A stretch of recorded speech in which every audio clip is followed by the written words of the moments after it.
Untuk pertanyaan, bagaimana kabarnya hari ini? Harapannya semua sehat, semangat dan penuh sukacita. Sebelumnya, abang, kakak, dan teman-teman semuanya untuk membuka kameranya, namun tetap menonaktifkan audionya. Dan teman-teman juga jangan lupa untuk mengganti format namanya ya teman-teman. Dan MC juga mengundang teman-teman untuk mengundang KTB, PKK, dan kakaknya untuk bergabung ke kebaktian kita hari ini.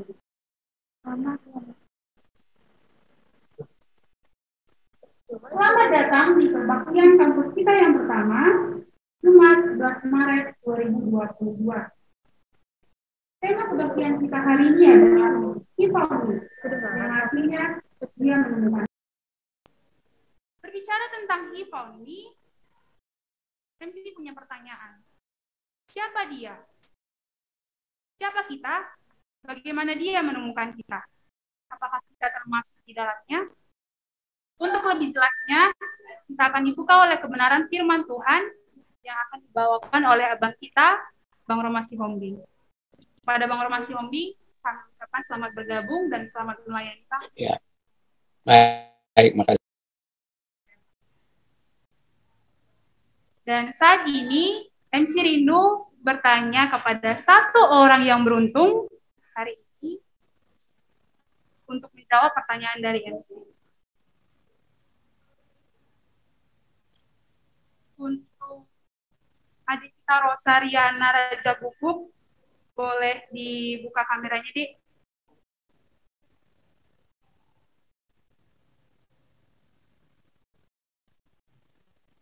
Iya, Kak. Jadi, kakak mau kasih pertanyaan untuk adik Rosa. Nanti boleh berbagi ya, Dik. Iya, Kak. Pertanyaan kakak, bagaimana kondisi adik hari ini dan hal-hal apa saja yang boleh adik syukuri untuk hari ini? Boleh berbagi, Dik? Baik, Kak. Jadi keadaan saya saat ini puji Tuhan dalam keadaan sehat, dan yang bisa saya syukuri hingga pada saat ini yaitu di mana Tuhan masih memberikan kesehatan kepada saya, kepada keluarga-keluarga saya, kepada orang-orang terdekat saya. Sekian, Kak. Terima kasih, Dik, atas jawabannya. Banyak hal yang patut kita syukuri untuk satu hari ini. Di mana kita boleh bangun dari tidur kita boleh bernafas, kita boleh makan, kita boleh minum, kita boleh bertemu dengan orang tua kita, bahkan teman-teman kos kita, bahkan kita boleh melakukan segala aktivitas kita untuk satu hari ini. Bahkan kita patut bersyukur, di mana kita boleh berkumpul di malam ini untuk mengadakan ibadah kita. Bertemu dalam kasih-Nya, berkumpul dalam anugerah-Nya. Mari kita angkat lagu pujian kita, bertemu dalam kasih-Nya, berkumpul dalam anugerah-Nya.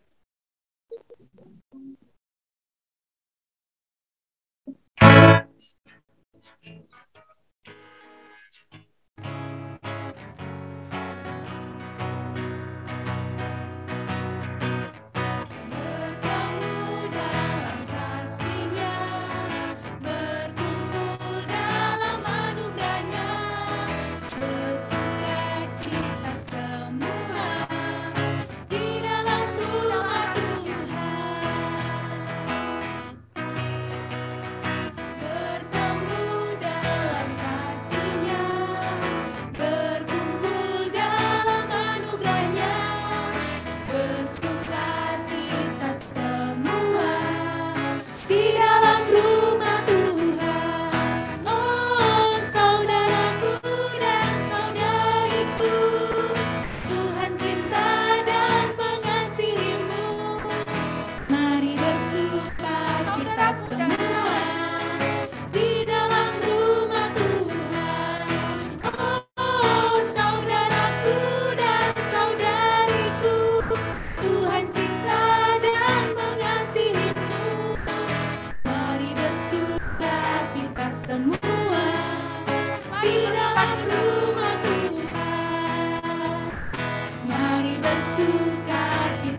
ini kita akan memulai ibadah kita.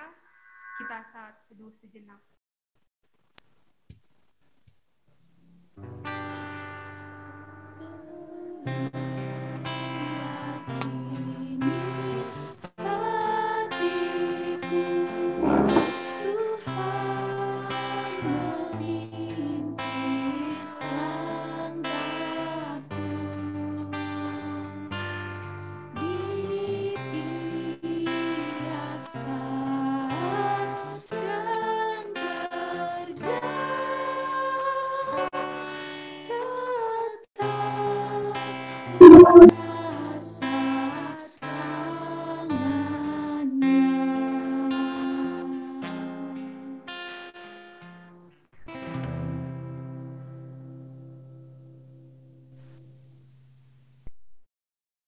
Mari kita serahkan ibadah kita ke dalam tangan Tuhan.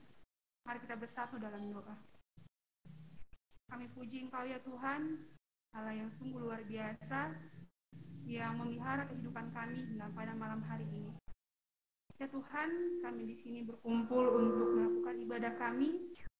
Kiranya Engkau hadir ya Tuhan, kasih pembicara, pelayan acara, untuk media, untuk alat-alat yang digunakan dalam ibadah ini boleh digunakan dengan baik dan ibadah boleh berjalan dengan lancar. Dan firman Tuhan boleh kami renungkan dan kami juga boleh menjadi pelaku firman Tuhan. Bapak, banyak dosa pelanggaran yang kami lakukan, kami mohon pengampunan Bapak agar kami layak di hadapan-Mu. Inilah doa yang kami dapat sampaikan melalui perantara Yesus. Amin. Saat ini kita akan bermazmur,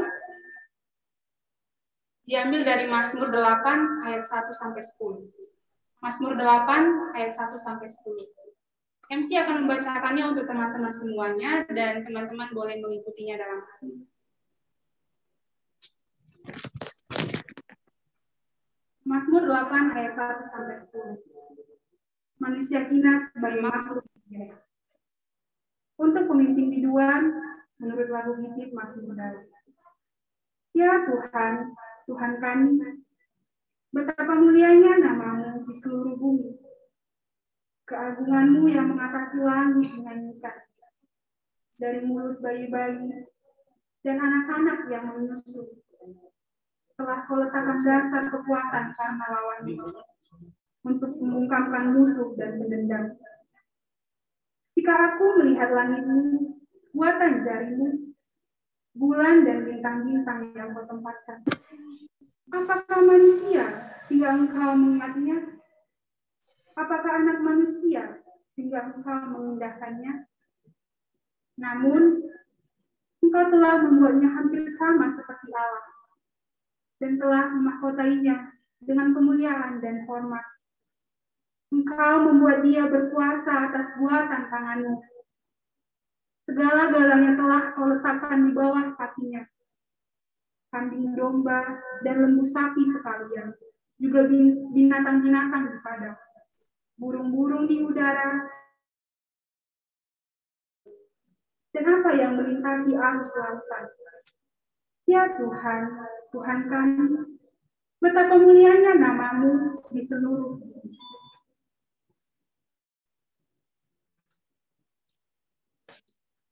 Mazmur ini merupakan perenungan yang penuh dengan rasa hikmat dan kekaguman yang patut kita tinggikan dan kita hormati. Betapa jelasnya Allah menyatakan keagungan-Nya sendiri. Ia datang kepada Allah dengan penuh kerendahan hati dan rasa hormat, dengan menyebutnya, Ya Tuhan, Tuhan kami. Jika kita percaya bahwa Allah adalah Tuhan, kita juga harus menegaskan dan mengakui Dia sebagai Tuhan kita. Dalam menyanyikan Mazmur ini, marilah kita memberikan kemuliaan kepada Allah karena namanya yang agung itu, dan juga karena hal-hal yang luar biasa yang dikerjakannya melalui kuasa Injil-Nya. Hal-hal yang sungguh tiada taranya, sungguh menakjubkan dan sungguh ajaib dimengerti. Ku kagum hormat akan Engkau, Kau Allah yang layak dipuji. Mari kita angkat lagu penyembahan kita, ku kagum hormat akan Engkau. Dan di akhir lagu kami mengundang Bang Roma Sihombing untuk menyampaikan kebenaran firman Tuhan.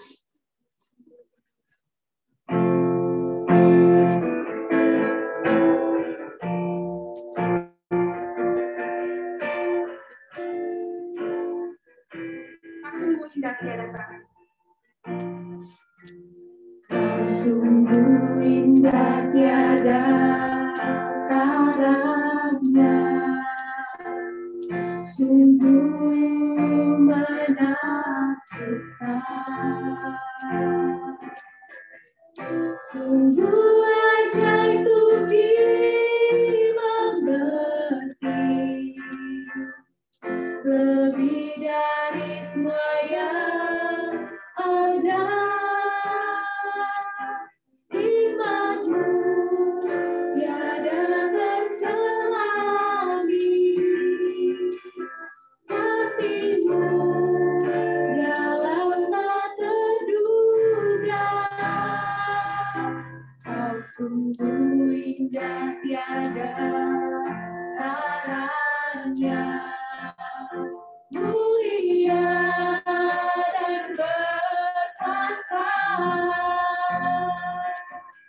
Ku kagum hormat akan Engkau, ku kagum hormat akan Engkau. Kau Allah yang layak dipuji, ku kagum akan Engkau.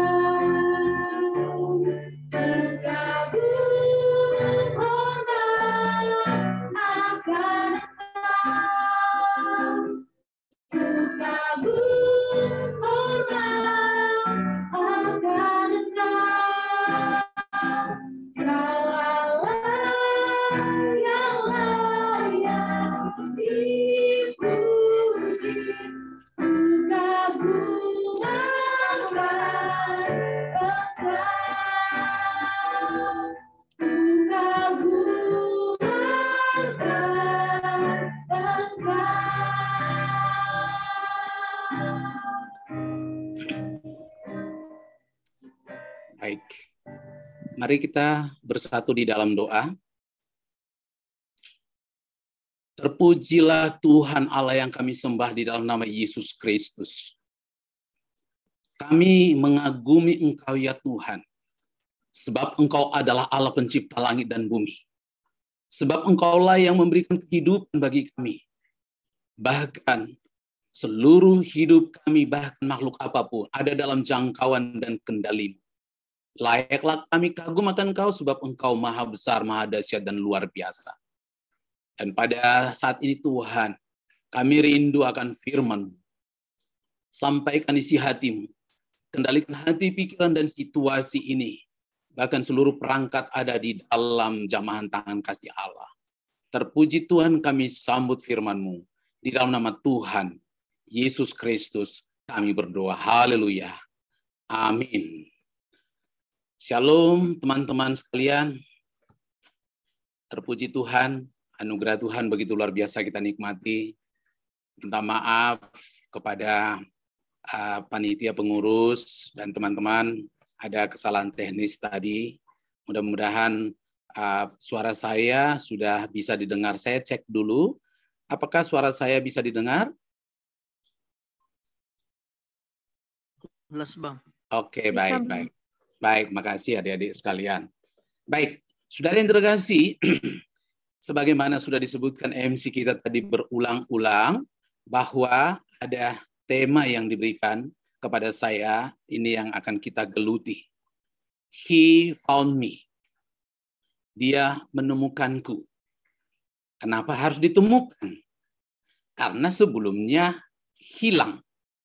Nah, saudara yang terkasih, mari kita lihat seperti apa hilangnya kita masa lalu. Hilangnya orang-orang berdosa itu masa lalu. Dari Efesus pasal 2, ayat 1 sampai ayat 7. Efesus 2, ayat 1 sampai ayat yang ke-7. Saya akan bacakan bagi kita sekalian. Efesus 2 ayat 1 sampai ayat yang ke-7. Demikian firman Tuhan. Kamu dahulu sudah mati karena pelanggaran-pelanggaran dan dosa-dosa. Kamu hidup di dalamnya. Karena kamu mengikuti jalan dunia ini. Karena kamu mentaati penguasa kerajaan angkasa. Yaitu roh yang sekarang sedang bekerja di antara orang-orang durhaka. Sebenarnya, dahulu kami semua juga terhitung di antara mereka. Ketika kami hidup di dalam hawa nafsu daging. Dan menuruti kehendak daging dan pikiran kami yang jahat. Pada dasarnya, kami adalah orang-orang yang harus dimurkai.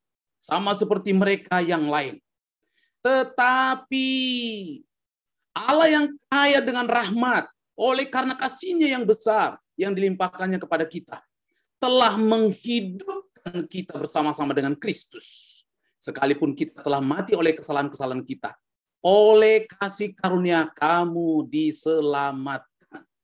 Dan di dalam Kristus Yesus, Ia telah membangkitkan kita juga dan memberikan tempat bersama-sama dengan Dia di sorga. Sampai sekian. Saudara, memang masih koma itu harusnya dibaca sampai ayat yang ke-10. Nah, tapi saudara yang terkasih, ayat ini adalah ayat yang sangat indah. Boleh kita pelajari tentang bahwa bagaimana Allah memberitahukan tentang keberadaan kita masa lalu. Saudara, ada ayat yang sangat kuat di situ di dalam ayat yang pertama. Kamu dahulu sudah mati. Saudara yang terkasih, kamu dahulu sudah mati. Apa arti mati di sini? Tentu bukan mati secara fisik. Buktinya, kalau dipakai istilah mati, ketika disampaikan ini kepada jemaat Efesus itu tidak mati secara fisik. Nah, saudara yang terkasih, kata mati pun pernah dipakai oleh Allah kepada Adam dan Hawa pada waktu ada mereka di Taman Eden. Kalau engkau makan buah itu, kau pasti mati. Dan ternyata Adam dan Hawa makan buah itu, melanggar perintah Tuhan, mereka tidak mati. Tapi maksudnya tentu bukan mati secara fisik. Tapi artinya mati di sini secara rohani. Mati berarti putus hubungan dengan Tuhan. Lepas persekutuan dengan Tuhan. Mati berarti menjadi seteru Allah, lawan Allah. Mati berarti berada dalam murka Allah, berada dalam amarah Allah. Mati berarti berada dalam kutuk. Jadi sejak manusia itu memakan buah itu, pada saat itu mereka sudah berada dalam keadaan terkutuk. Nah, saudara kasih ketika Paulus, nah surat ini ditulis oleh Paulus, disampaikan kepada jemaat Efesus. Diberitahukan, kamu dahulu sudah mati. Saudara yang pasti pengertian mati di situ, bahwa kamu telah hubungan dengan Tuhan. Bahwa kamu telah persekutuan dengan Tuhan. Bahwa kamu itu sudah menjadi, bahwa kamu itu murka Tuhan. Berarti kamu sudah berada dalam kutuk Tuhan. Inilah pengertian mati. Nah, saudara yang terkasih, kalau dibuat pertanyaan lebih lanjut, kenapa? Karena manusia atau orang disebut mati. Apa penyebabnya? Jawabannya langsung dijawab di situ. Karena dosa. Kamu dahulu sudah mati karena pelanggaran-pelanggaran dan dosa-dosamu. Sudah kasih kata ini menjadi kata kunci. Walaupun dosa ini empat huruf. Kalau di dalam bahasa Inggris hanya 3 huruf. Tapi saudara tahu, dosa itu memiliki akibat yang sangat tragis dan panjang, luar biasa. Dan dosa yang terjadi pada masa Adam dan Hawa sekitar 6.000 tahun yang lalu, sampai hari ini dapat kita rasakan. Bukan hanya kita, tapi juga masih ada rentetan daripada generasi anak, cucu kita, dan seterusnya. Seperti itulah luar biasanya. Memang dia empat huruf, tapi dampaknya luar biasa, beribu-ribu tahun. Saudara terkasih, nah kita kalau mungkin mau bertanya, kenapa disebutkan bahwa kamu dulu sudah mati? Apa rupanya dosa daripada Yesus mati ini? Saudara, rupanya secara transparan Paulus memberitahukan inilah dosa-dosa. Nah, saudara, itu sebabnya kita belajar tentang teologi dosa di dalam Efesus ini. Di dalam Efesus pasal yang keempat, ya, pasal yang keempat, saudara-saudara yang terkasih, diberitahukan tentang gamblang sekali keberadaan dosa daripada orang-orang Efesus ini. Apa dosa yang bisa kita lihat dalam Efesus pasal 4? Kita lihat di dalam Efesus pasal 4 ayat yang ke-17. Pertama kita bisa lihat bahwa Efesus atau jemaat Efesus ini pikirannya sia-sia. Mereka terjebak kepada pikiran yang sia-sia. Efesus pasal 4 ayat 17, sebab itu kukatakan dan kutegaskan ini kepadamu di dalam Tuhan. Jangan hidup lagi sama seperti orang-orang yang tidak mengenal Allah dengan pikirannya yang sia dan penggelap jauh dari Allah. Dan saya melihat pikiran yang sia-sia yang dimiliki daripada jemaat Efesus ini atau orang Efesus ini. Ini sangat kental dengan latar belakang daripada kota Efesus. Kota Efesus itu ada kota penyembahan berhala. Ini adalah kota yang sangat terkenal. Bayangkan sampai hari ini sudah 2000 tahun lebih. Kota ini masih dikenal sekarang sebagai kota penyembahan berhala. Efesus itu kondisi sekarang itu di Turki lain. Jadi saudara bisa bayangkan 2000 tahun yang lalu Paulus sudah melaporkan bahwa kota itu adalah kota penyembahan berhala. Berhala apa yang ada di sana? Saudara, ada satu dewi. Dewi Artemis ini adalah dewi seksual. Dewi ini digambarkan nanti saudara lihat dalam mitologi Yunani. Dewi ini seorang perempuan yang memiliki benjolan-benjolan di tubuhnya seperti payudara. Nah, Dewi ini atau Dewi Artemis ini adalah dewi seksual. Dewi ini saudara di sana dipuja-puja dan mereka punya ritual tersendiri untuk dewi ini atau dewa ini. Dan ini melibatkan semua komunitas kota, mulai daripada anak-anak, remaja, pemuda, orang tua, mulai daripada status sosial yang rendah sampai status sosial yang tinggi. Saudara yang terkasih, Efesus ini memang kota yang sangat luar biasa buruknya karena penyembahan berhala itu. Nah, rupanya kita bisa lihat surat ini dituliskan oleh Paulus kan kepada jemaat Efesus bahwa latar belakangmu itu, hai jemaat, juga adalah orang-orang yang dahulu terjebak kepada Dewi Artemis. Di sanalah kamu menyembah dan bahkan kamu masuk ke kuilnya dan kemudian kamu melakukan minta maaf, hubungan seksual yang buruk dan kotor. Nah, saudara yang terkasih, itulah sebabnya Paulus katakan bahwa kamu dahulu sudah mati. Kenapa mati? Karena kamu, pikiranmu sia-sia. Kamu terjebak kepada penyembahan berhala. Inilah deskripsi hidupmu masa lalu. Itu yang pertama, pikiran yang sia-sia. Saudara yang terkasih, yang kedua, rupanya jemaat Efesus ini bukan hanya pikiran yang sia-sia terjebak kepada itu, tapi lebih diperjelas lagi di dalam ayat yang ke-19. Mereka tidak sekedar menggunakan hawa nafsu mereka secara tidak benar, tapi juga diperbudak. Ayat 19. Perasaan mereka telah tumpul sehingga mereka menyerahkan diri kepada hawa nafsu dan mengerjakan dengan serakah segala macam kecemaran. Segala macam kecemaran. Perbuatan-perbuatan seksual yang tidak sehat, perempuan-perempuan, laki-laki dengan laki-laki, lalu perbuatan-perbuatan yang buruk, kotor, dan sulit sekali kita bicarakan, apalagi kita orang timur di sini. Jadi memang betul-betul mereka itu menjadi budak daripada hawa nafsu. Itulah sebabnya Paulus, kamu dahulu sudah mati. Betul, kamu telah terjebak dengan hawa nafsumu. Itulah yang membuat engkau mati. Dan saudara yang terkasih, lebih jauh lagi lihat di dalam ayat ke-25 Efesus pasal yang keempat. Rupanya jemaat Efesus ini dulu adalah jemaat yang penuh dengan dusta. Ya, itu sebabnya dalam ayat 25 dikatakan itu dan berkatalah benar seorang kepada yang lain karena kita adalah sesama anggota. Wah, memang betul. Ini kan satu paket. Sudah hawa nafsunya tidak terkendali, ya tentu juga dusta di bagian perbuatan-perbuatan yang mereka lakukan Selain dari yang lebih jauh lagi, bahwa ini jemaat yang mudah marah dalam ayat 26. Apabila kamu menjadi marah, janganlah kamu berbuat dosa. Janganlah matahari terbenam sebelum padam amarahmu. Itu dalam ayat 26 dari Efesus pasal 4. Amarah. Selain itu sudah diterkasih di dalam ayat 28. Apakah yang membuat akhirnya Yesus ini disuruh? Karena mereka adalah orang-orang pencuri. Ayat 28. Orang yang mencuri, janganlah ia mencuri lagi. Saudara bisa perhatikan kata lagi di sini, karena memang berarti mereka sudah pernah lakukan. Jangan lagi. Ini yang mau disampaikan oleh Paulus. Kamu itu pencuri. Kamu itu mengambil hak milik orang lain, hingga membuat susah orang lain. Saudara, kalau sudah ada pencurian, berarti di situ juga ada dusta, ada di situ amarah. Itu satu. Selain itu, saudara yang terkasih, di dalam ayat 29 masih pasal 4 dari Efesus. Apa yang dilakukan daripada orang-orang Efesus ini? Bahwa kamu memiliki karakter dengan perkataan kotor. Ayat 29. Janganlah ada perkataan kotor keluar dari mulutmu. Saudara yang terkasih, rupanya mereka ini pun senang sekali berbicara buruk, jorok, jijik.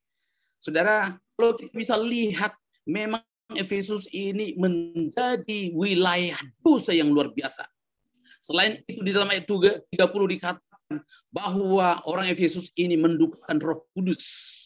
Dan lebih kuat lagi Paulus memberitahukan dalam ayat 31 bahwa orang-orang Efesus ini juga mengalami kepahitan. Ya, mungkin ada dendam. Ayat 31 dikatakan, segala kepahitan, kegeraman, kemarahan, pertikaian dan fitnah hendaklah dibuang dari antara kamu. Demikian pula segala kejahatan. Rupanya orang-orang Efesus ini juga terjebak kepada pertikaian, perkelahian. Ya, di mana ada perkelahian, maka yang mati dan terbunuh adalah kebenaran. Di sana ada fitnah. Saudara bisa bayangkan, kita ingatkan tentang fitnah itu sesuatu yang buruk, lebih berat dari pembunuhan. Untuk hampir semua dosa, sebutkan aja dosa apapun, ada di dalam diri daripada jemaat Efesus ini. Dan juga hal yang buruk yang dilakukan, yaitu di dalam ayat 18. Efesus 5 ayat 18. Saudara lihat saja nanti. Efesus 5 ayat 18. Bahwa rupanya orang-orang Efesus ini juga terjebak kepada mabuk oleh anggur. Dan janganlah kamu mabuk oleh anggur. Karena anggur menimbulkan hawa nafsu. Tetapi hendaklah kamu penuh dengan Roh Kudus. Saudara yang terkasih, dosa apa saja sepertinya sudah melekat di dalam diri daripada jemaat Efesus itu. Itulah sebabnya Paulus di awal memberitahukan, kamu dahulu sudah mati. Saudara yang terkasih, mungkin kita berkata seperti ini. Ya, Bang, itu kan dosanya orang Efesus. Kita nggak pernah lakukan dosa itu. Betulkah? Saudara yang terkasih, tipe jenis apapun yang pernah kita lakukan, apakah jenis dosa yang pernah terjadi dengan apa yang dilakukan oleh jemaat Efesus ini? Atau tipe yang dimana belum pernah dilakukan oleh jemaat Efesus ini? Sama saja. Semuanya kamu dahulu sudah mati.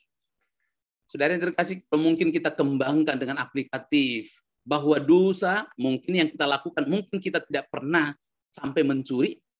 Atau mungkin kita tidak sampai kepada pemabuk.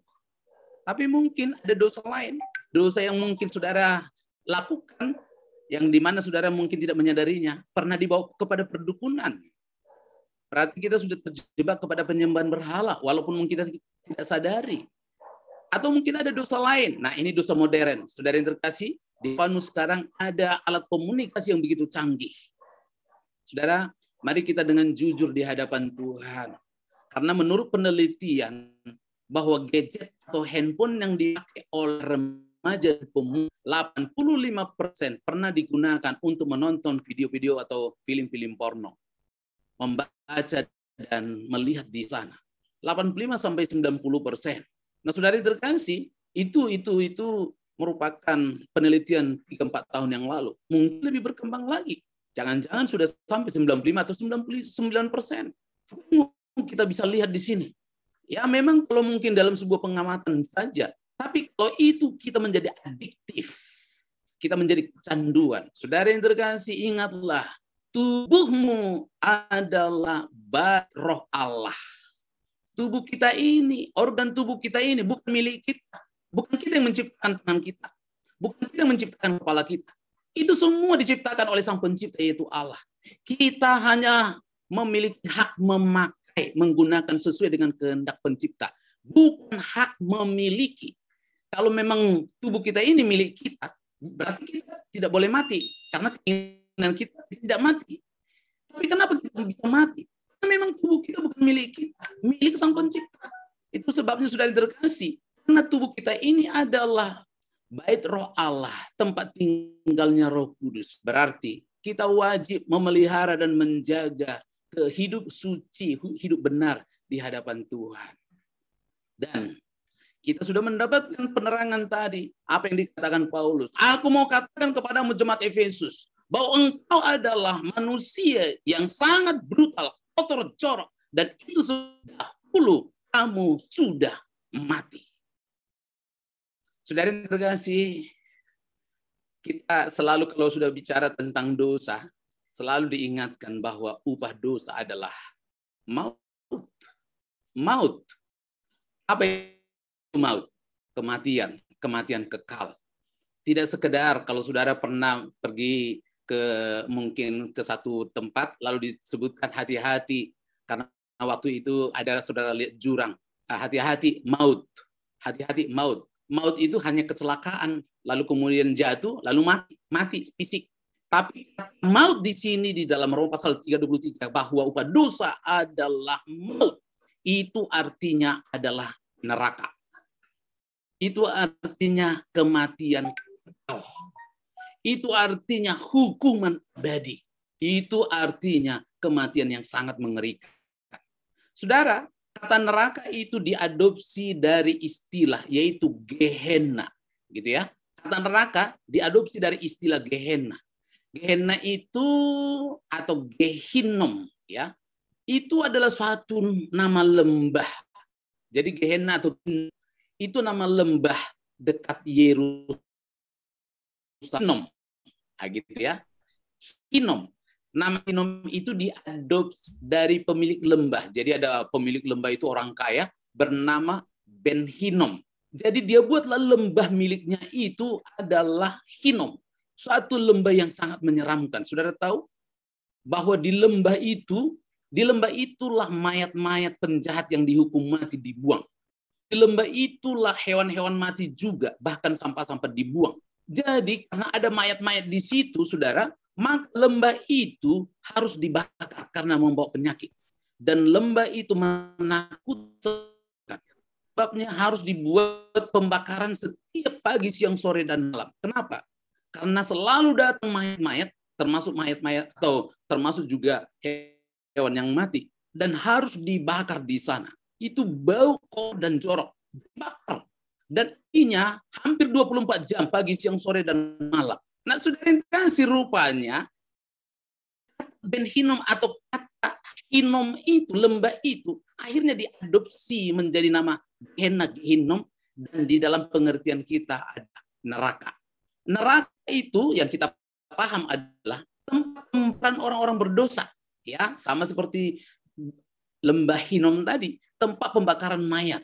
Nah, sekarang neraka itu atau maut itu adalah tempat pembakaran orang yang dosa. Nah, tempat itu pembakaran yang disebut dengan Gehinnom atau Gehenna atau neraka itu adalah pembakaran yang limit waktunya itu tidak terbatas. Nah, saudara yang terkasih, orang dibakar di neraka bukan 1 minggu, bukan 1 bulan, bukan 100 tahun, bukan 1000 tahun, bukan 10.000 tahun. Tapi orang-orang yang berdosa itu dibakar selama-lamanya. Saudara yang terkasih, pembakaran di neraka atau di alam maut itu tidak pembakaran yang membuat orang mati. Kalau saudara pernah melihat orang kalau kena bakar, apalagi kena listrik, itu tidak lebih daripada beberapa detik saja. Seandainya ada orang dibakar, ya mungkin hanya 5-10 menit kalau sampai, atau mungkin hanya 1 menit, tergantung kepada apinya. Mati. Tapi saudara yang terkasih, orang dibakar di neraka itu tidak bisa mati. Dia terus berada di dalam keadaan hidup, tapi api pembakaran itu kepada dia dari hari ke hari, nembus pada ribuan tahun, sampai selama-lamanya. Menyeramkan sekali saudara yang terkasih. Nah, itu sebabnya Karena semua orang telah berbuat dosa dan telah kehilangan kemuliaan Allah, maka upah dosa ialah maut. Upah dosa ialah neraka. Upah dosa adalah Gehenna. Nah, saudara yang terkasih, kalau begitu, Bang, kita semua masuk neraka karena kita semua berbuat dosa. Mungkin tidak seperti dosa yang dilakukan oleh Efesus, mencurilah di sana, berzina, tapi mungkin ada dosa yang lain. Apakah dosa ini bisa diampuni? Saudara yang terkasih, sekecil apapun dosa yang namanya dosa berujung di alam maut. Sebesar apapun dosa tetap saja berujung di alam maut. Kenapa? Dosa itu begitu sangat tragis sekali, menyeramkan sekali. Karena Allah kita adalah Allah yang kudus, tidak bisa melihat dosa. Lalu menyeramkan bahwa kita akhirnya masuk neraka. Wah, ada pengampunan? Nah, saudara yang terkasih, lihat kembali firman Tuhan yang baru saja kita baca tadi. Kita mendengarkan firman Tuhan. Saudara, di dalam pasal 4 tadi, di dalam pasal 2 kita membaca bahwa kamu dahulu sudah mati. Tapi kalau saudara langsung lompat kepada ayat yang keempat, ada antitesa di sana, yaitu kata tetapi. Nah, saudara, ayat inilah ayat pembelaan bagi kita. Apa yang dikatakan di sana? Tetapi Allah yang kaya dengan rahmat. Allah yang kaya dengan rahmat. Saudara yang terkasih, Allah kaya dengan rahmat. Bukan hanya memiliki rahmat. Rahmat itu adalah anugerah. Anugerah adalah pemberian semata-mata kepada orang yang tidak layak menerima. Kalau saya menandatangani tanggal 1 di administrasi kami, lalu kemudian orang memberikan amplop, lalu kemudian Pak, ini Pak, dan saya terima, itu bukan rahmat, itu bukan anugerah. Itu adalah gaji saya karena saya berjasa. Ya. Kalau saya mengerjakan sesuatu, setelah saya kerjakan, lalu kemudian sore hari, Pak, sebentar Pak, lalu kemudian dikasih sesuatu kepada saya, apakah 10.000 atau 100.000 atau 1.000 rupiah, itu bukan rahmat, itu adalah upah karena saya kerjakan. Tapi saudara yang terkasih, apa yang dimaksud dengan rahmat atau anugerah? Adalah pemberian semata-mata yang dimana kita tidak memiliki jasa, memiliki apa-apa. Itu sebabnya muncul di dalam ayat yang keempat. Tetapi Allah yang kaya dengan rahmat, oleh karena kasihnya yang besar yang dilimpahkannya kepada kita. Apa yang terjadi karena dia memiliki rahmat? Ayat yang kelima, telah menghidupkan kita. Oh, luar biasa, saudara yang terkasih. Telah menghidupkan kita. Nah, saudara masih ingat dengan kata mati tadi? Mati itu begitu sangat-sangat tragis. Itu kata yang sangat penting di dalam pasal Efesus pasal 2 ini. Kamu dahulu sudah mati. Itu berarti kamu dahulu sudah terpisah dari Allah. Kamu dahulu sudah berada dalam seteru Allah. Kamu dahulu dalam murka Allah. Tetapi, muncul ayat yang keempat. Allah yang penuh rahmat itu telah menghidupkan kita. Nah, berarti ada sebuah perubahan yang sangat radikal. Tadi kamu mati, tapi sekarang sudah hidup. Bang, apa yang membuat kita hidup? Yang membuat kita hidup adalah rahmat yang luar biasa. Apa artinya hidup di sini? Tadi kita mati, sekarang hidup. Tadi kita terpisah dari Allah. Sekarang kita sudah menyatu dengan Allah. Tadi kita berada di bawah murka marah Allah. Sekarang di bawah belas kasihan Allah. Tadi kita berada di dalam hubungan yang begitu buruk dan hubungan yang begitu tragis sekali. Sekarang berada dalam hubungan mesra yang luar biasa. Tadi kita jauh sekali. Sekarang sudah menjadi dekat. Saudara, apa yang kita bisa lihat? Kata mati dan kata hidup ini dipertemukan oleh Paulus, tapi di tengahnya ada satu kata, yaitu rahmat. Yang mati harus dihukum di alam maut dengan hukuman kekal, tapi mereka menjadi hidup karena ada satu kata yang mengantarainya, yaitu rahmat, anugerah. Saudara yang terkasih, bukan hanya kita disebutkan dihidupkan atau mendapatkan anugerah. Di dalam ayat 6a disebutkan bahwa di dalam Kristus Yesus ia telah membangkitkan kita juga. Untuk mengingatkan kita bahwa akan ada kebangkitan pada masa yang akan datang. Dan bahkan lebih daripada itu, saudara lihat dalam ayat 6b, masih di dalam pasal itu, di dalam pasal yang kedua, Dikatakan bahwa tempat bersama-sama dengan Dia di surga. Saudara yang terkasih, kata kunci sehingga kita menjadi hidup dan dibangkitkan dan mendapatkan tempat yang di surga, yaitu kata rahmat atau kata anugerah. Saudara teringat dengan kata firman Tuhan, oleh karena kasih karunia kamu diselamatkan oleh iman. Itu yang dikatakan di dalam ayat-ayat berikutnya itu. Jangan ada yang memegahkan diri, jangan ada yang sombong. Kita selamat karena kasih karunia.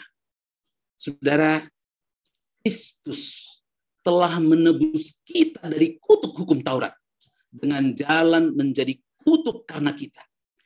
Kristus telah, ini sudah terjadi, kata telah berarti sudah terjadi pada masa lalu, 2000 tahun yang lalu. Telah menebus kita dari kutuk hukum Taurat dengan cara Dia mati di kayu salib. Kematian Yesus Kristus di kayu salib telah menyelesaikan seluruh dosamu. Dosa apa yang boleh itu? Engkau disebut sebagai pencuri, engkau disebut sebagai pembohong, engkau disebut sebagai orang yang menyakiti Tuhan. Dosa apa saja sebutkan, saudara yang terkasih, itu semua sudah diselesaikan di kayu salib. Luar biasa. Ya, peristiwa salib menjadi momentum yang sangat indah bagi orang-orang yang percaya. Kalau dahulu kamu jauh, sekarang sudah menjadi dekat. Dahulu kamu berada dalam murka, sekarang berada dalam kasih karunia. Kalau dahulu kamu sudah pasti harus berada dalam hukuman, sekarang berada di dalam kasih sayang. Jauh sekali. Saudara yang terkasih, tidak mungkin kita selamat kalau karena perbuatan baik sebaik apapun. Kenapa, saudara? Karena perbuatan sebaik apapun tidak akan sanggup untuk menopang hidup kita yang penuh dengan dosa dan perbuatan yang buruk. Karena dosa itu sudah melekat dalam hidup kita begitu pekat sekali. Saudara yang terkasih, ada dua jenis dosa di dalam diri kita. Satu, dosa perbuatan, mencuri, berbohong, menipu, dan segala macam. Tapi itu dosa yang bisa kita perbuat pada waktu kita memiliki pemahaman pemikiran. Tapi saudara yang terkasih, ada dosa yang lebih buruk lagi, yaitu dosa karena keturunan. Belum lahir pun kita sudah berdosa. Itu yang dikatakan oleh Daud, bahwa di dalam kandungan ibuku pun aku sudah berdosa. Bayangkan, saudara yang terkasih, dari manalah masuk dosa, sedangkan kita berada dalam kandungan ibu. Dan saudara yang terkasih, itu kata firman Tuhan, memang betul, kita sudah berdosa. Karena apa? Karena kita dilahirkan dari ibu yang berdosa, bapak yang berdosa. Bapak dan ibu kita yang berdosa dilahirkan dari kakek dan nenek kita yang berdosa. Kakek dan nenek kita yang berdosa dilahirkan oleh orang tuanya yang berdosa. Berdosa, semua itu keturunan itu berdosa. Sampai Adam dan Hawa adalah berdosa. Dan tidak pernah putus hubungan dosa itu. Terus dosa melahirkan dosa, dosa beranak cucu dan seterusnya. Dan kita lah yang mewarisi dosa. Jemaat Efesus lah yang mewarisi dosa. Tapi saudara yang terkasih, dosa itu telah selesai dan putus ketika Yesus mati di kayu salib. Kristus telah menanggung dosa kita. Itu sebabnya saudara yang terkasih, sekalipun dosamu merah seperti kermici, akan putih seperti salju. Sekalipun dosamu merah seperti kain kesumba, akan putih seperti bulu domba. Saudara, mari kita buka-bukaan di hadapan Tuhan. Sebab memang tidak ada yang bisa kita tutupi. Semua manusia bisa di mana kita berkelit dan menutupi dosa kita, termasuk orang tua kita. Tapi tidak mungkin, sebab di mata Tuhan, kita apa adanya, tidak bisa bersembunyi. Apa dosamu? Apa perbuatan yang menyakiti hati Tuhan masa lalu yang pernah saudara lakukan? Apakah engkau adalah orang pendendam? Engkau menimbun amarah kepada seseorang sampai hari ini? Saudara yang terkasih, saya mendapat pemahaman. Orang yang paling hidupnya tak tenang di bumi adalah orang-orang pendendam. Orang yang memiliki musuh. Saudara yang terkasih, tidak ada jalan untuk si pendendam mendapatkan hidup kekal selain daripada kematian kekal. Saudara, apa dosamu?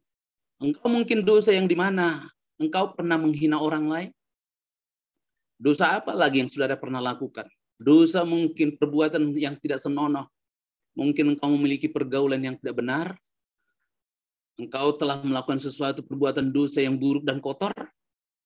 Saudara, engkau bisa menutupi itu dan membuat tembok pada semua manusia di bumi, tapi tidak bisa tembok untuk Allah. Sebab Allah itu tembus pandang dari semua apa yang kau lakukan dan apa yang kau sedang pikirkan dan katakan. Bang, kalau begitu, seram sekali dari hidupku. Sebab tidak mungkin aku bisa menutupi dosaku. Banyak kesalahan dan kekuranganku. Lalu bagaimana dengan hidupku? Mati.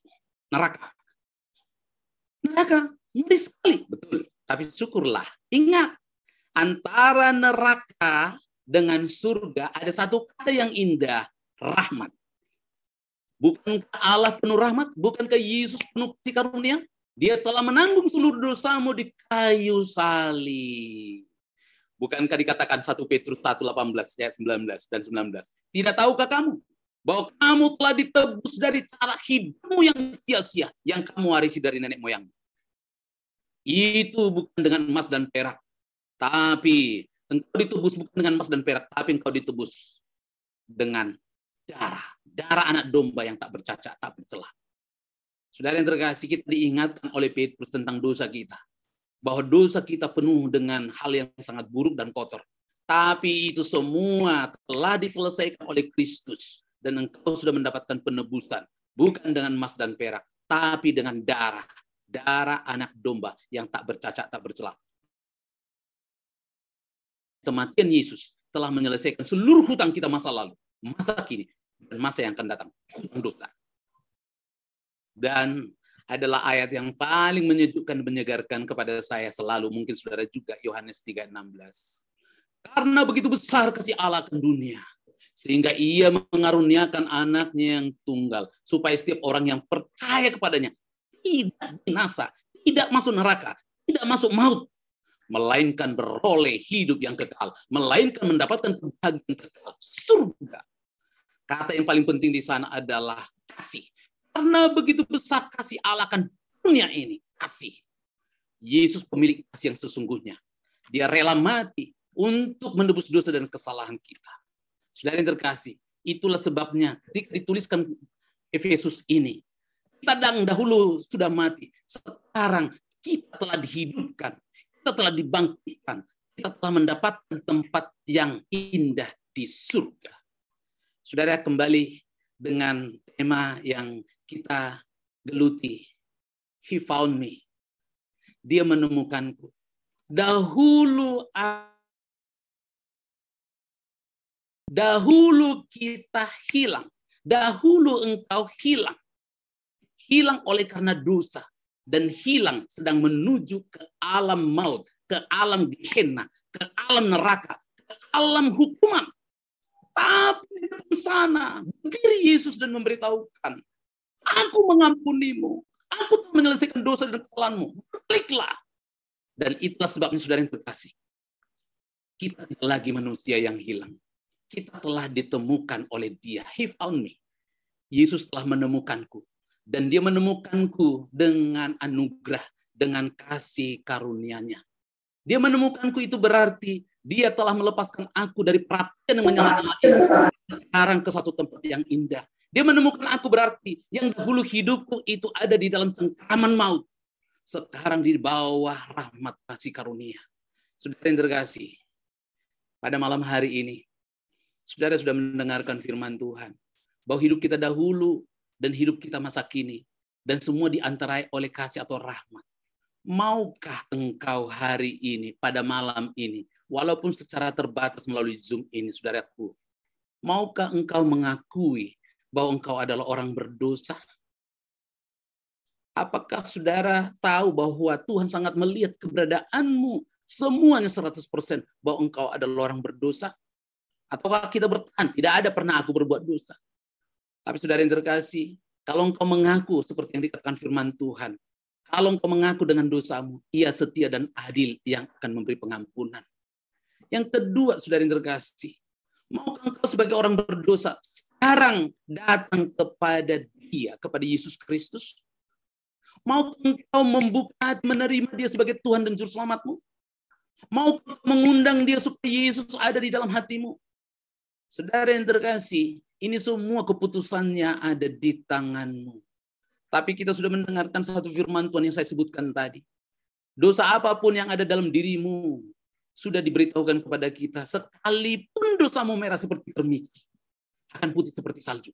Sekalipun dosamu merah seperti ikan kecumba, akan putih seperti bulu domba. Kenapa itu bisa terjadi? Karena rahmat. Kristus telah rela mati bagimu. Dan sekarang ambillah sebuah keputusan. Walaupun saya tidak bertemu langsung dengan saudara, walaupun kau ada di tempat masing-masing. Tapi tahukah saudara, bahwa ada Yesus sekarang di tempat di mana engkau berada? Dia sedang mengetuk pintu hatimu. Firman Tuhan sudah memberitahukan kepada kita Wahyu 4 ayat 12. Bahwa lihat, aku berdiri di muka pintu dan mengetuk. Barang siapa yang mendengar suaraku dan membukakan pintu bagiku. Sekali lagi. Barang siapa mendengar suaraku dan membukakan pintu bagiku, aku akan masuk. Aku akan makan bersama-sama dengan dia, dan ia bersama-sama dengan aku. Berarti saudara yang terkasih, Tuhan sedang mengetuk pintu hatimu. Pertanyaannya sekarang, maukah engkau membuka hati, menerima dia, membuka hati, menerima Yesus masuk di dalam hidupmu, saudaraku? Ini sekarang tergantung kepadamu. Tapi ingatlah, Yesus sangat mengasihimu. Walaupun seluruh dunia ini termasuk orang tuamu tidak mengasihimu, dia sangat mengasihimu. Dan saudara yang terkasih, oleh karena kasihnya lah, maka hari ini dia berbicara kepadamu secara pribadi. Supaya engkau mengambil sebuah keputusan terpenting dalam hidupmu, yaitu menerima dia sebagai Tuhan dan Juru Selamatmu. Bahwa kita semua telah mati sama seperti jemaat Efesus. Tapi oleh karena rahmat kita telah dihidupkan dan dibangkitkan dan diberikan tempat yang ada di surga. Sekarang kembali kepada saudara yang terkasih. Supaya engkau mengambil sebuah keputusan terpenting di dalam hidupmu. Saudara, saya akan berdoa kepada saudara semuanya. Silahkan saudara membuka semua kamera. Saya rindu kita semua membuka kamera. Saudara yang terkasih, bukalah kameramu. Silahkan, masih ada yang belum membuka kamera. Bukalah kamera videomu. Ya, supaya kita bisa saling melihat, saudara yang terkasih. Silahkan, masih ada yang belum membuka videonya. Silahkan membuka videonya.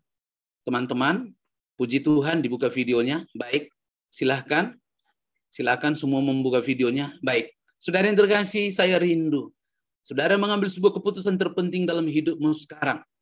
Kalau engkau mengaku sebagai orang berdosa. Dan ingatlah upah dosa itu adalah maut. Upah dosa itu adalah neraka. Upah dosa itu adalah Gehenna. Perapian yang menyala-nyala. Sepanjang abad, sepanjang zaman. Tetapi ingat di satu sisi. Akan ada belas kasihan dan pengampunan untuk membawa engkau ke surga. Sekarang keputusan, kalau engkau menerima dia sebagai Tuhan dan Juru Selamatmu, engkau akan mendapatkan surga kekal. Kalau engkau menolak atau tidak peduli dengan kasih karunia yang Tuhan berikan, maka engkau akan menanggung dosamu. Saya rindu, saudara yang terkasih, kita semua tunduk kepala di hadapan Tuhan dan berdoa. Kita semua berdoa, walaupun saya tidak bisa langsung menjangkau saudara, tapi Tuhan Yesus ada di hadapanmu sekarang. Mari kita bersama-sama berdoa, semuanya tenang dan teduh di hadapan Tuhan. Mari kita berdoa. Mari kita berdoa.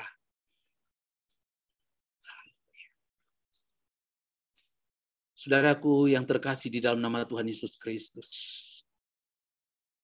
Hari ini Tuhan berbicara kepada kita melalui jemaat yang ada di Efesus. Tapi juga langsung berbicara kepada diri kita masing-masing.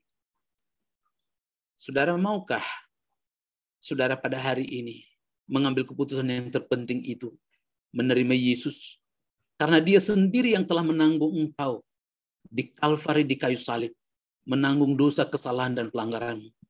Dosa apapun telah ditanggungnya. Dosa perzinahan, dosa amarah dan murka kepada orang lain, dosa dendam, dosa penyembahan berhala perdukunan, dosa perselisihan, dosa kejahatan, dosa perbuatan-perbuatan amoral, dosa menonton film porno dan adiktif, dosa perbuatan di mana engkau telah terjebak kepada hubungan yang tidak benar dan sehat.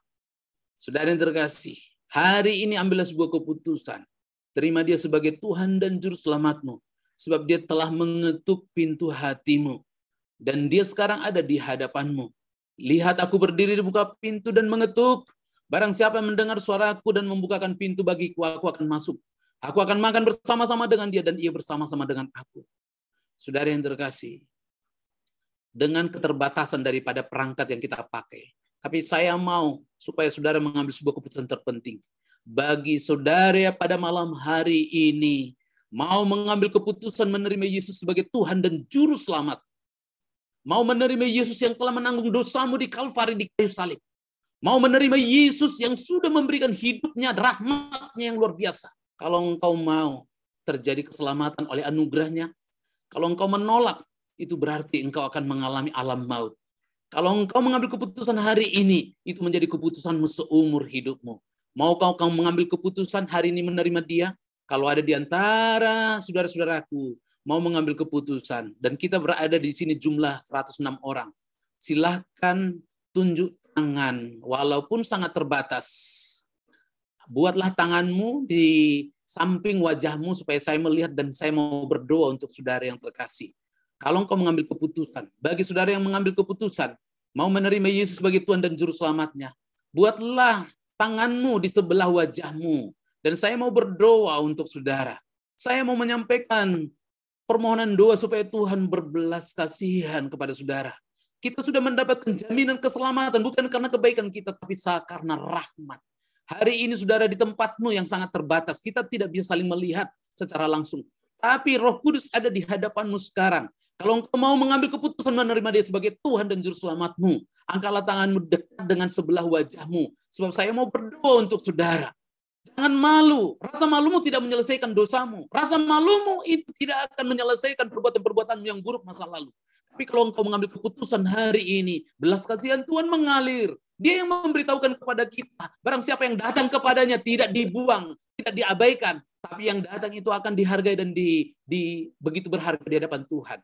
Sekali lagi, saya minta kalau ada di antara saudara yang mengambil keputusan, yang tunjuk tangan tetap tunjuk tangan, yang belum tunjuk tangan silakan engkau renungkan apa yang menjadi bagian daripada hidupmu. Sekalipun dosamu merah seperti kermiji, akan seperti salju. Sekalipun dosamu merah seperti ikan kesumba, akan seperti bulu domba. Oleh karena rahmat. Mau kau menerima rahmat itu sekarang? Mau kau menerima Yesus Kristus sebagai Tuhan Juru Selamatmu sekarang? Silakan tunjuk tangan, buat tanganmu di dekat dengan wajahmu. Saya mau berdoa untuk saudara-saudara yang terkasih. Haleluya. Terpujilah namamu Bapa di dalam surga. Bapa Allah kami yang kami sembah dan tinggikan di dalam Yesus Kristus. Engkau yang mengenal satu persatu kami di sini Tuhan. Tidak dapat saya sebut satu persatu daripada nama adik-adikku di sini. Tapi mereka telah merespon firman-Mu Tuhan. Dari keterbatasan dan kekurangan mereka. Sekarang mereka datang kepadamu. Mohon belas kasihan-Mu. Apapun yang menjadi dosa, kesalahan, dan pelanggaran mereka. Engkau lebih tahu.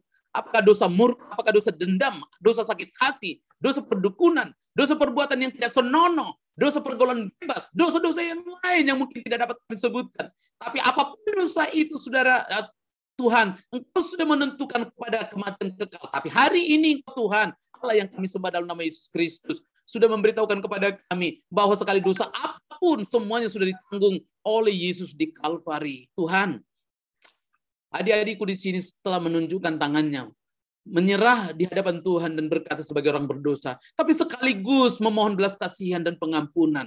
Tuhan, ampunilah dosa mereka, ampunilah kesalahan mereka. Terimalah dia sebagaimana apa adanya Tuhan. Terima mereka sebagai orang yang terbatas. Terima mereka sebagai orang yang tidak sempurna. Terima mereka dengan kelemahan dan kekurangan mereka Tuhan. Terima kasih Bapak. Tuliskan nama mereka dalam kitab kehidupan. Kelak ketika Engkau datang kali yang kedua, dan tuliskan dan nama itu disebutkan dan mereka ada di dalam kekekalan surga. Materaikan firman-Mu bagi kami, ya Allah, di dalam nama Tuhan Yesus Kristus kami berdoa. Haleluya. Amin, amin, amin. Turun tangan, saya serahkan kepada MC.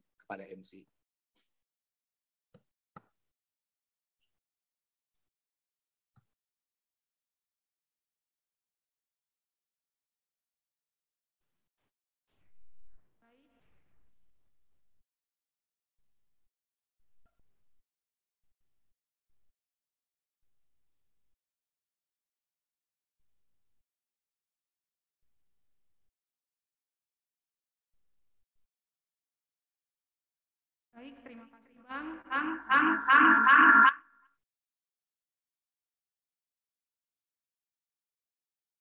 Baik, terima kasih.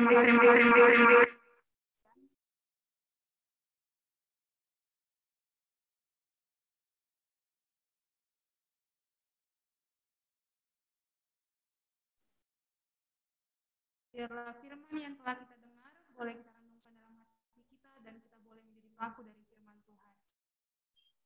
Saat ini kita akan mengisi absen dan mengingatkan kita.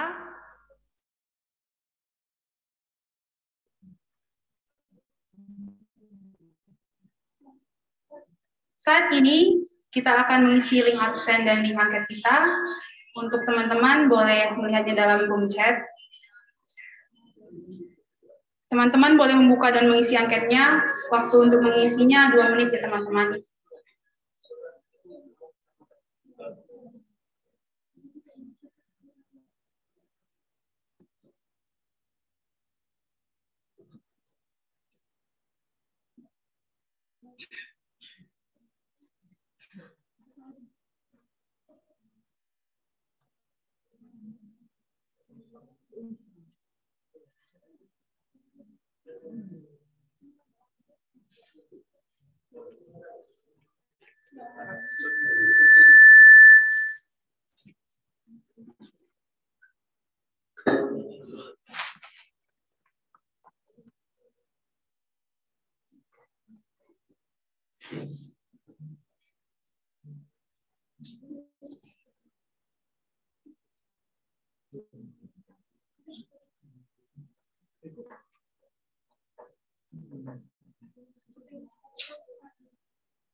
Waktu mengisi angket telah selesai. Dia adalah Allah yang penuh kuasa, Allah yang sungguh ajaib, Allah yang penuh kasih, menunjukkan kasih-Nya kepada kita, menemukan dan menyelamatkan kita manusia yang hilang dan berdosa, melalui pengorbanannya di kayu salib. Apakah kita mau datang dan menerima Dia yang telah memberikan anugerah keselamatan kita kepada kita, dan menerima Dia sebagai juru selamat kita? Untuk menyatakan komitmen kita, mari kita angkat lagu komitmen kita, mengikut Yesus keputusanku. Dan di akhir lagu kami undang Bang Roma Siombing untuk menutup ibadah dalam doa.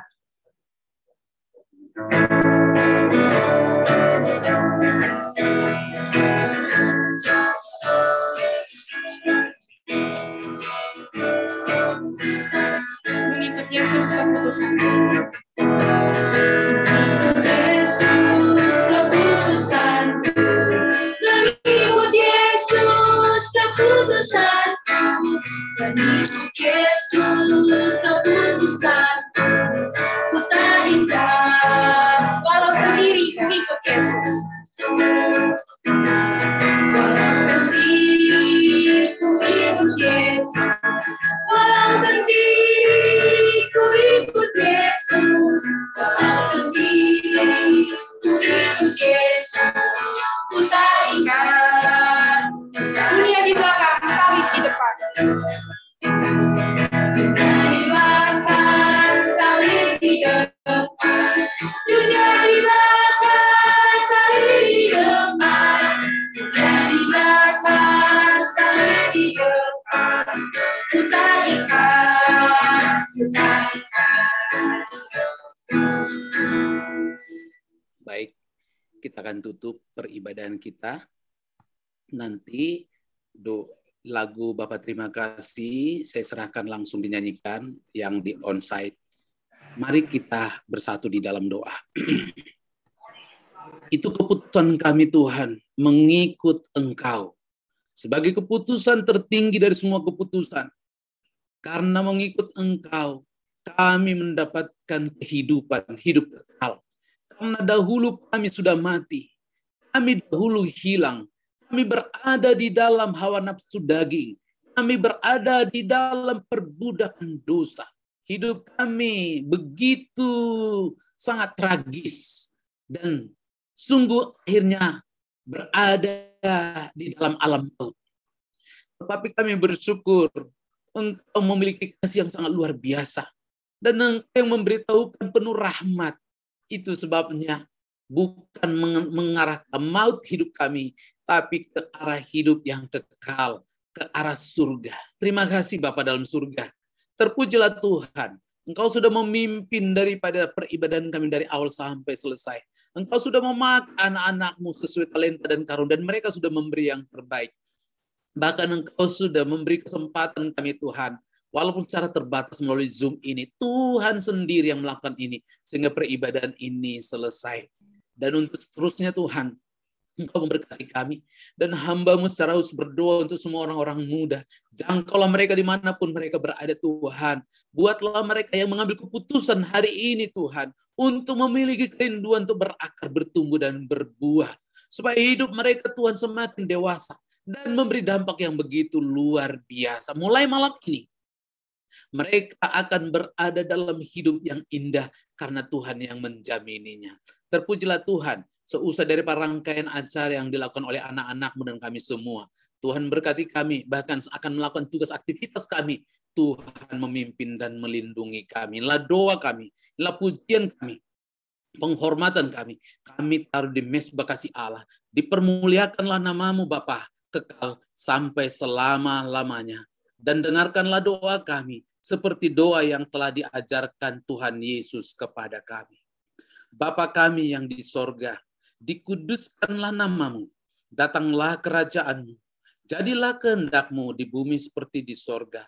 Berikanlah kami pada hari ini makanan kami yang secukupnya, dan ampunilah kami akan kesalahan kami, seperti kami juga mengampuni orang yang bersalah kepada kami. Dan janganlah membawa kami ke dalam pencobaan, tetapi lepaskanlah kami daripada yang jahat, karena Engkau yang punya kerajaan dan kuasa dan kemuliaan sampai selama-lamanya. Jemaat Tuhan, mari kita pulang dan melakukan tugas aktivitas kita berikutnya dan menerima berkat dari surga. Tuhan memberkati engkau dan melindungi engkau. Tuhan menyinari engkau dengan wajah-Nya dan memberi engkau kasih karunia. Tuhan menghadapkan wajah-Nya kepadamu dan memberi engkau damai sejahtera. Amin. Bapa, terima kasih.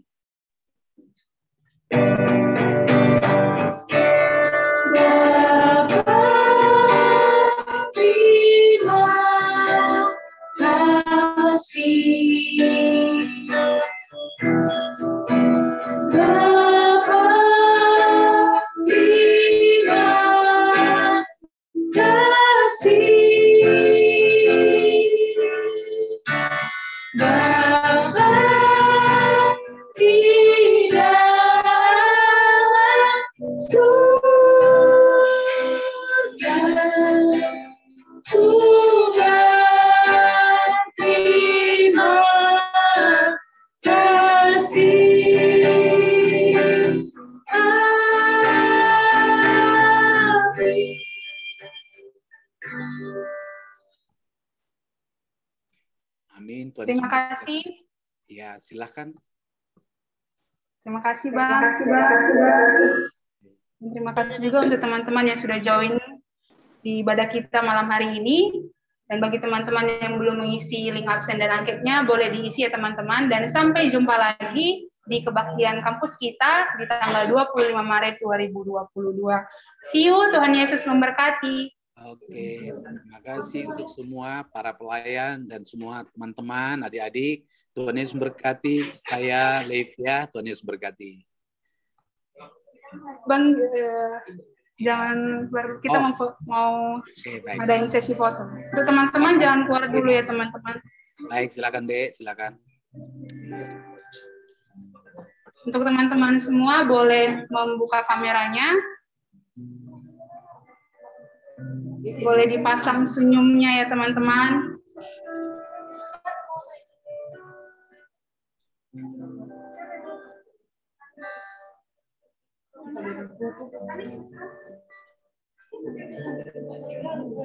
Untuk teman-teman yang belum membuka kameranya, boleh dibuka ya teman-teman.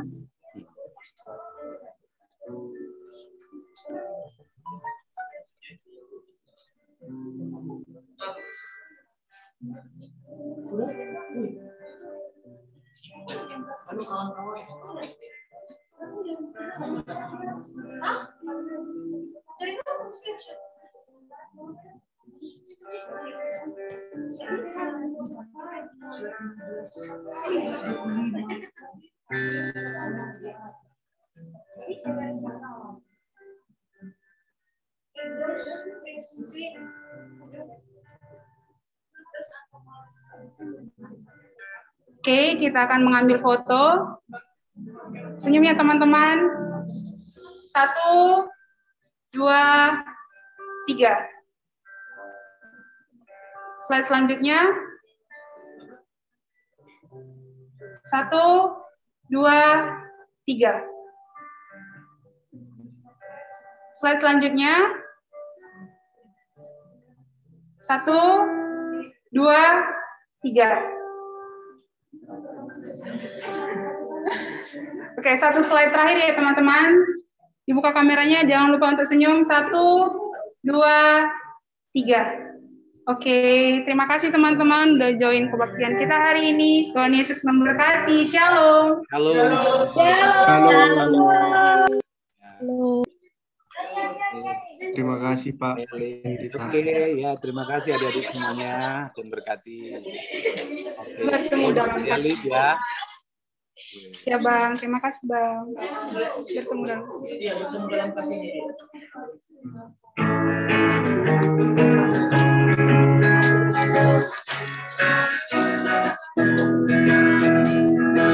Bertemu dalam kasih-Nya. Bertemu dalam kasih-Nya. Berkumpul dalam anugerah-Nya. Bersuka cita semua di dalam rumah. Bertemu dalam kasih-Nya.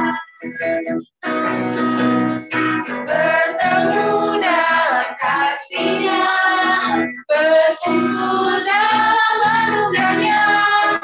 Bersuka cita semua di dalam rumah Tuhan. Oh, saudaraku dan saudariku, Tuhan cinta dan mengasihimu.